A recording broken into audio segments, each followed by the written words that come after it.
Prophétie Luisa Picaretta, biographie. La servante de Dieu Luisa Picaretta est née à Corato, Bari, en Italie, le 23 avril 1865. Luisa Picaretta, âgée, elle y mourra en odeur de sainteté le 4 mars 1947. Sa famille était l'une de ces familles patriarcales que l'on trouve encore aujourd'hui dans les Pouilles. Des gens qui aiment vivre à l'air des champs. Ses parents, Vito, Nicola et Rosa Tarantino, eurent 5 filles, Maria, Rachel, Philomena, Luisa et Angela. Les 3 aînés se marièrent. Angela, que l'on appelait la petite Angela, resta célibataire et vécut aux côtés de sa sœur, Luisa, jusqu'à sa mort.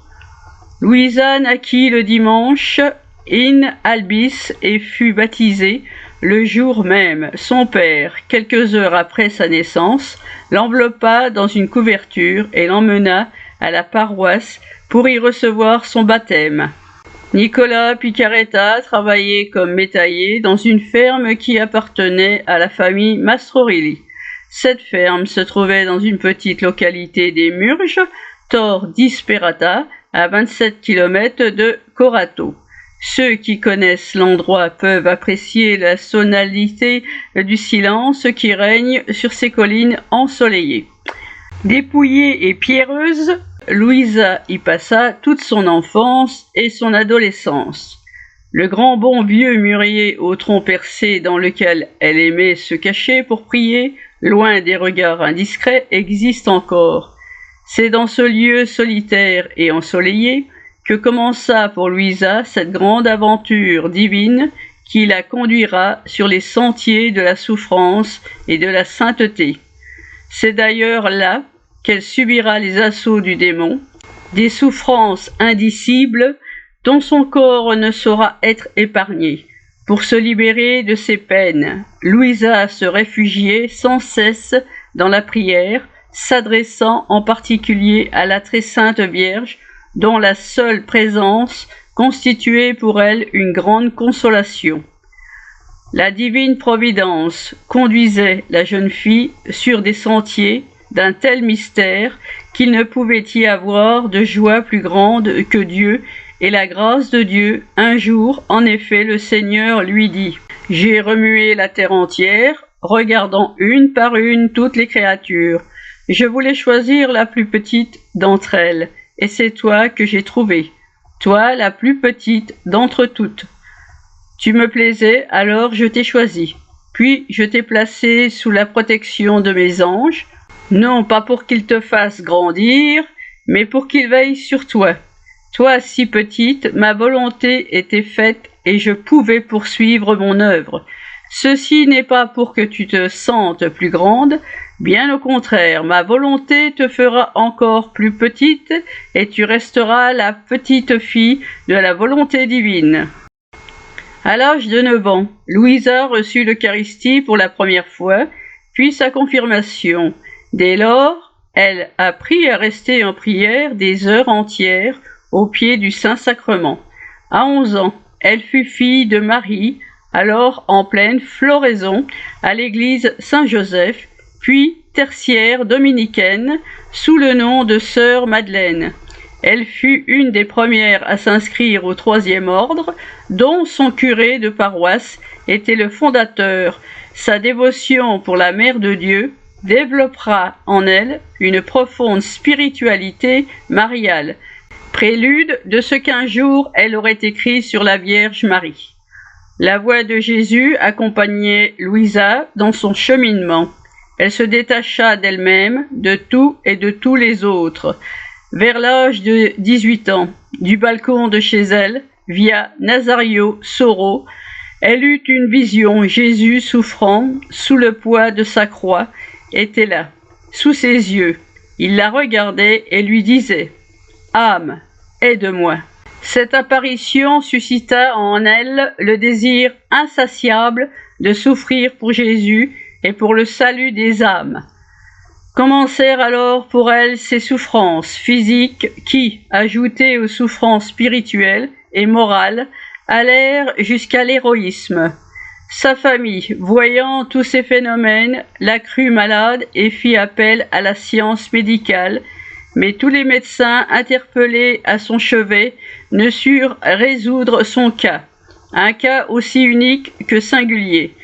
À leur grande stupeur, Louisa, pourtant bien vivante, souffrait de rigidité cadavérique et aucune cure au monde n'arrivait à la soulager de ces terribles souffrances. Ayant tout essayé sur le plan médical, il ne restait plus qu'un seul espoir, les prêtres. Ainsi fit-on appel à un prêtre augustin, le père Cosma Loïdis, de retour chez lui après la condamnation des fameuses lois sicardiennes, et à la stupeur générale, il suffit d'un signe de croix du père sur le pauvre corps de l'infirme pour que cette dernière retrouvât tous ses moyens. Du coup, Louisa fut convaincue que tous les prêtres étaient des saints. Or, un jour, le Seigneur lui dit « Non, pas parce que ce sont des saints, mais parce qu'ils sont la continuité de mon sacerdoce dans le monde. Tu dois te soumettre à leur autorité sacerdotale, ne les contrarie jamais, bon ou mauvais qu'ils soient. » Louisa se soumettra à eux toute sa vie, et elle en souffrira. Ce besoin quotidien d'avoir recours à eux pour redevenir normale était source de grande mortification pour elle. Au début, c'est d'ailleurs des prêtres eux-mêmes qu'elle subira toutes les incompréhensions et toutes les souffrances les plus humiliantes. Pour eux, Louisa était une jeune fille exaltée, une pauvre folle qui voulait attirer l'attention des autres sur elle. Il leur arrivait parfois de la laisser dans cet état pendant plus de 20 jours. Puis Louisa finit par accepter son rôle de victime et sa vie prit un nouveau tournant. Le matin, elle se réveillait le corps raide et immobile, recroquevillée au fond de son lit. Personne n'arrivait à l'allonger. Impossible de relever ses bras, ni de bouger sa tête ou ses jambes. Comme nous le disions, il lui fallait la présence d'un prêtre qui, en la bénissant d'un signe de croix, aurait éliminé la rigidité de son corps. Sans cela, elle ne pouvait retourner à ses occupations, travail de dentelle. Cas unique. Ses confesseurs n'étaient pas ses directeurs spirituels, une tâche que notre Seigneur gardait pour lui. Jésus préférait s'adresser à elle directement.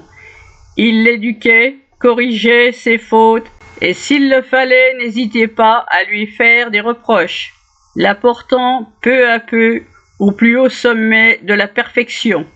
Louisa, sagement, fut instruite et préparée pendant de longues années à recevoir le don de la volonté divine.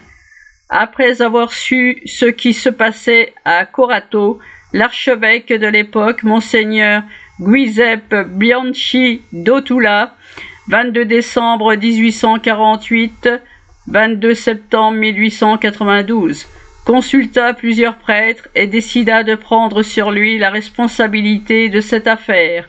Après mûre réflexion, il délégua un confesseur personnel en la personne de Don Michel de Benedicti, un excellent prêtre auquel la jeune fille ouvrira son âme en profondeur. Don Michel, un homme avisé, imposa des limites à ses souffrances. Louisa ne devait rien faire sans son consentement.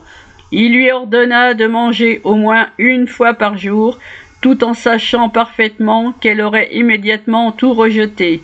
Louisa ne devait vivre que du divin vouloir. Dès lors, elle reçut l'autorisation de garder son lit pour toujours. Victime d'expiation, nous sommes en 1888. Louisa resta clouée sur son lit de souffrance jusqu'à sa mort, survenue 59 ans plus tard. Si Louisa acceptait jusqu'ici son état de victime, elle ne pouvait cependant garder son lit toute la journée. Il lui fallait obéir aux règles de l'obéissance. À partir du 1er janvier 1899, Louisa ne quittera plus son lit. En 1898, le nouvel archevêque du lieu, Monseigneur Tommaso de Stefano, 24 mars 1898, 13 mai 1906, décida de nommer un nouveau confesseur en la personne de Don Gennaro di Gennaro. Celui-ci restera 24 ans à son service, le nouveau confesseur percevant les merveilles que produisait le Seigneur sur cette âme, ordonna à Louisa de mettre par écrit tout ce que la grâce de Dieu opérait en elle. Toutes les raisons avancées par la servante du Seigneur pour échapper à de telles obligations furent vaines. Même ses capacités littéraires, très modestes, ne suffirent pas à la dispenser de faire ce qu'on lui demandait. Don Gennaro di Gennaro, qui avait les idées claires, ne céda pas. Il était pourtant parfaitement au courant que la pauvre fille n'avait fréquenté que l'école primaire. Ainsi, le 28 février 1899, Louisa commença son journal, un énorme recueil de 36 volumes. Le dernier chapitre fut achevé le 28 décembre 1939, date à laquelle elle reçut l'ordre de ne plus écrire. À la mort de son confesseur, le 10 septembre 1922, arriva un chanoine, Don Francesco de Benedictis, qui mourut le 30 janvier 1926 au bout de 4 ans de service. L'archevêque Monseigneur Giuseppe Leo, 17 janvier 1920, 20 janvier 1939, délégua un autre confesseur, Don Benedetto Calvi, un jeune prêtre ordinaire qui assista à Louisa jusqu'à sa mort. Il partagea avec elle toutes les souffrances et toutes les incompréhensions qui l'affligèrent durant les dernières années de sa vie. Au début du siècle passé, la visite du bienheureux Annibale Maria di Francia dans les Pouilles fut une bénédiction pour nos populations, venues chercher à Trani une nouvelle maison pour les hommes et les femmes de sa toute jeune congrégation. Il avait entendu parler de Luisa Picaretta et avait décidé d'aller lui rendre visite. Les deux grandes âmes devinrent inséparables, mais il ne fut pas le seul à la fréquenter. D'autres prêtres venaient la voir. Le père Gennaro Bracali, jésuite, le père Eustachio Montemuro, mort en odeur de sainteté, et Don Ferdinando Cento, nonce apostolique et cardinal de notre Sainte Mère l'Église. Le bienheureux Annibale devint son confesseur extraordinaire et le réviseur officiel de ses écrits, examinés et soumis au fur et à mesure à l'approbation des autorités ecclésiastiques. Vers 1926, le bienheureux Annibale ordonna à Louisa d'écrire un cahier de mémoire sur son enfance et son adolescence. Lui-même publia divers écrits de Louisa, dont le célèbre ouvrage « L'horloge de la Passion » qui connut 4 éditions. Le 7 octobre 1928, à Corato, le couvent des sœurs de la congrégation du Divin Zèle était achevé et Louisa, pour répondre aux vœux du bienheureux Annibale, y fut transférée. Le bienheureux Annibale était déjà mort en odeur de sainteté à Messine. En 1938, la vie de Luisa Picaretta subit un bouleversement total. Rome l'a désavouée publiquement et ses écrits furent mis à l'index. À la publication de la condamnation du Saint-Office, Louisa se soumit à l'autorité de l'Église. De Rome, les autorités ecclésiastiques envoyèrent un prêtre lui réclamer tous ses écrits. Elle les lui remit immédiatement et très gentiment. Ces écrits finirent dans les archives secrètes du Saint-Office. Le 7 octobre 1938, sur ordre de ses supérieurs, Louisa dut quitter le couvent et se trouver un nouveau logis. Elle passa les 9 dernières années de sa vie dans un appartement de la Via Maddalena, bien connu des personnes âgées de Corato, qui assistèrent à la sortie de sa dépouille le 8 mars 1947. Louisa connut une existence modeste. Elle occupait un appartement en location avec sa sœur Angelina et plusieurs autres femmes pieuses. Mais ce qu'elle possédait ne suffisait pas à payer son loyer. Alors elle faisait de la dentelle, et ce qu'elle gagnait en travaillant avec acharnement lui permettait de subvenir aux besoins de sa sœur dans la mesure où elle-même n'avait besoin ni de vêtements ni de chaussures. Sa nourriture se limitait à quelques grammes d'aliments que lui servait son assistante, Rosaria Bussy. Louisa ne demandait jamais rien. Elle ne désirait jamais rien, d'autant que son estomac rejetait immédiatement tout ce qu'elle mangeait. Mais son aspect n'était pas celui d'une mourante, ce qui ne veut pas dire non plus qu'elle respirait la santé, non plus. Mais elle n'était jamais inerte, ses forces s'épuisaient dans la souffrance, le travail, et pour ceux qui la connaissaient, sa vie était considérée comme un miracle permanent. Son détachement de tout ce qu'elle aurait pu gagner en dehors de son travail était admirable. Elle refusait l'argent et les offrandes que les autres voulaient lui donner. Au moment de la publication de ses ouvrages, alors que le bienheureux Hannibal était venu un jour lui remettre l'argent relatif à ses droits d'auteur, elle répondit « Je n'y ai pas droit, car ce qui est écrit là, ce n'est pas à moi. » Du livre de l'horloge de la Passion, Messine 1926. Lorsqu'une âme charitable s'avisait de lui envoyer de l'argent, elle le lui renvoyait immédiatement. L'appartement de Louisa ressemblait à un monastère, sa porte était fermée au regard des curieux. Seules quelques personnes animées de la même spiritualité et les jeunes filles venant prendre des cours de dentelle l'entouraient. De ce cénacle sortirent de nombreuses vocations religieuses, mais cette œuvre de formation n'était pas uniquement réservée aux filles, il y avait aussi des garçons qui entrèrent dans les ordres et furent orientés vers le sacerdoce. Sa journée commençait vers 5 heures, l'heure à laquelle arrivait le prêtre pour la bénir et célébrer la messe. Celle-ci était présidée par son confesseur ou par un de ses délégués, un privilège accordé par Léon XIII et confirmé par Saint Pie X en 1907. Après la messe, Louisa restait 2 heures en prière. Vers 8 heures, elle commençait son travail qui durait jusqu'à midi. À l'issue d'un repas frugal, elle se retirait dans sa chambre pour se recueillir.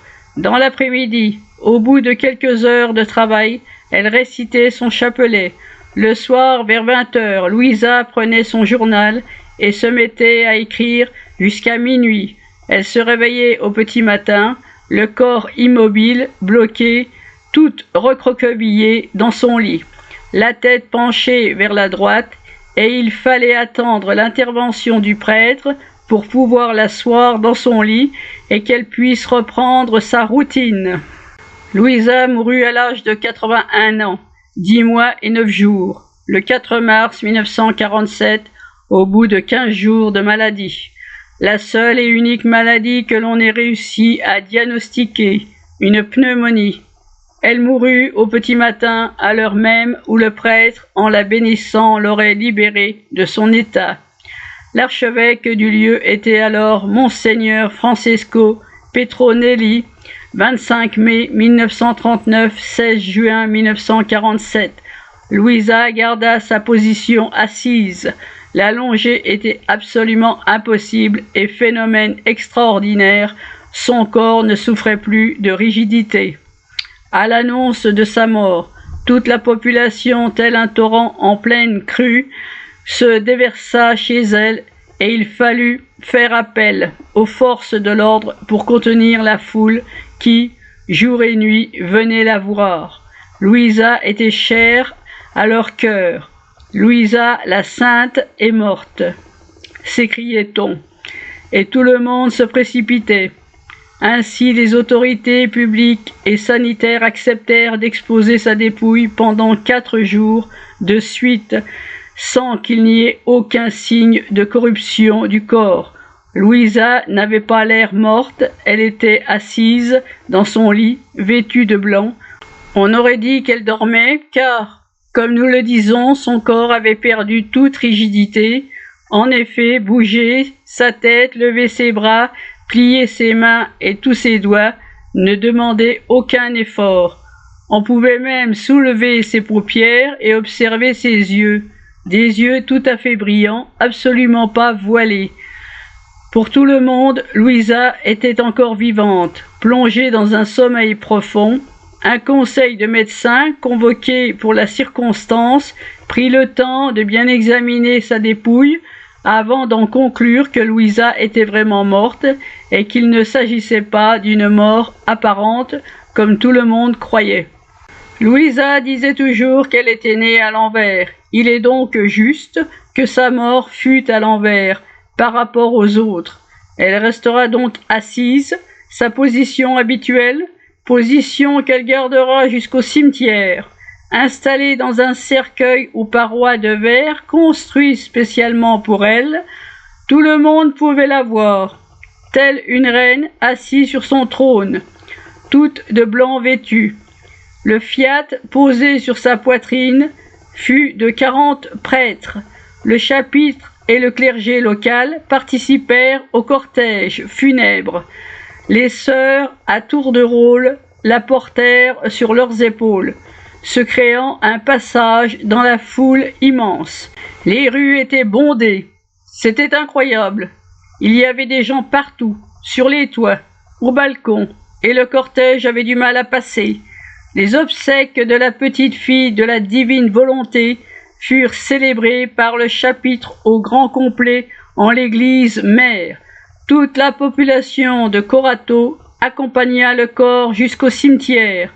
Tous voulaient ramener chez eux un petit souvenir, des fleurs.